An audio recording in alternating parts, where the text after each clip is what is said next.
So the title is in line. I haven't missed a single namaz in about a year. Now that Ramzan's over, since last Ramzan, I've actually gotten really consistent and I've started taking salah really seriously. So in this video, I'm going to tell you guys some tips that I used to really make me stick to namaz. And I'm just going to tell you guys the main thing that I did. Honestly, all I had was fear. Now, you might be thinking fear is a bad emotion. If I'm really happy at the gym and I have to hit bench press, I'll just hit bench press. But if I'm really upset or if I'm really angry at the gym, I probably hit bench press, but a few extra reps, right? So it's kind of like that. You should use fear if it helps you in achieving the things that you want. And in my case, I wasn't able to stick to namaz consistently. I always had trouble. So basically, some of the fear I've used is the fear of, well, Jahannam. Because the thing is, if you do not pray salah, if you do not, so basically I saw a video of a sheikh. He basically said, if you do not pray at all, if you haven't prayed at all, even if you say la ilaha illallah, you're kafir. And honestly, I've seen so many videos of what would happen to kafirs after they die. Kafirs like a disbeliever. I've seen so many videos of what would happen to kafirs if they die, without repenting or whatever.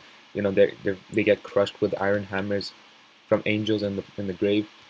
They go into like the depths of hell, and they go through all this stuff. And it's like, if you really watch those videos, another tip that I can give you real quick: watch like videos about like the barzakh, punishments in the barzakh, about Jahannam and stuff. If you watch those videos, then it really makes you like, okay, shoot, I need to lock in. And then when you start learning about like the dangers of missing salah, for example, there's a hadith that says, if you do not pray, then you're a kafir, even if you say la ilaha illallah. And that means that, like, first of all, you don't just pray one and then you just stop praying at all, but it basically shows the significance of praying. That if you do not pray, even if you say la ilaha illallah, you are still considered a kafir. So that's my first thing that really got me like locked in. The second thing is, basically, there was a video that I saw, and basically it was a person speaking in Arabic, and the person was like, he was getting buried, but he was like still kind of conscious. He was still saying, "Wait, don't bury me," in Arabic, right? He was like, "Wait, don't bury me. I didn't pray. I didn't pray. I didn't pray. I still have to pray Zohar." But like obviously they can't hear because he's like dead, but like in his mind he's still alive, right? And like honestly, it was honestly pretty scary, because the thing is, that could happen to me, right? Bro, can this thing die? Whatever. And the thing is, like, that could happen to me. I could be the guy who's like in my grave, who's still conscious, but no one can hear me, and I'm saying, no, please don't bury me. I'm not ready. I'm not ready. I wasn't ready for death. And like, just the thought of that really just like, you know, it kind of just creeps you out. And that's why like I really started diving in on namaz, because the next part of that video that I was watching, basically it's a reciter reciting a surah, where the surah basically says, what has landed you into hell. So basically the people of Jannah are asking the people of Jahannam, what has landed them into hell. And the people of Jahannam, they say, we were not among those who prayed. We were not among those who prayed. If you do not pray, you're going to land amongst the people in Jahannam. And honestly, that kind of just really, really scared me. So the best advice I can give for you is to use fear to your advantage. Because the thing is, look, you need to pray namaz, like no matter what, right? You just need to pray namaz.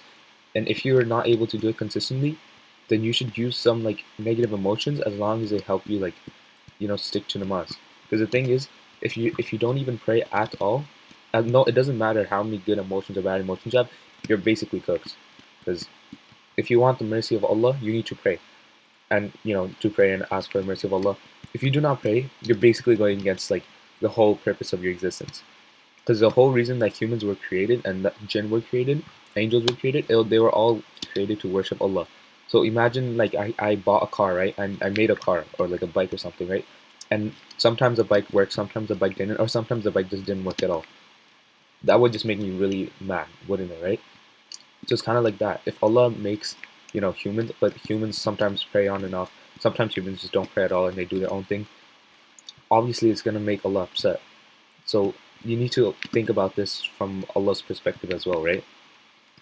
And not only that, but well, yeah, basically that's about it. Like you guys just need to use fear, use it to distill some negative emotions. At some point, like I've I'm still afraid of like missing namaz and going to hell or something, but like I've honestly gotten a little bit used to reading namaz now, and now I actually start to kind of read namaz for like the benefits of reading namaz, not just like to not go to hell, but to like go into the high levels of Jannah. If you guys understand what I'm saying. So it's like I also pray not just to avoid hell, but also so I can get stuff like I can pray to get stuff I want, and that's a level that you want to eventually reach. But until you can reach that level, you just need to focus on like just praying in general. So yeah, those are some tips that I would give you. Yeah, that's about it. That's pretty much the video. I actually have a course in my bio, and basically the course is how to get to Jannah full guide. So basically, it just says exactly how to get to Jannah, doing only the mandatory stuff. So I teach you everything that you need to know, and I also go way more into depth about the importance of salah and the importance of like fasting and all these things. I'm sure you'd get some value out of it. It takes like a few seconds, so just check it out if you want. Um, yeah.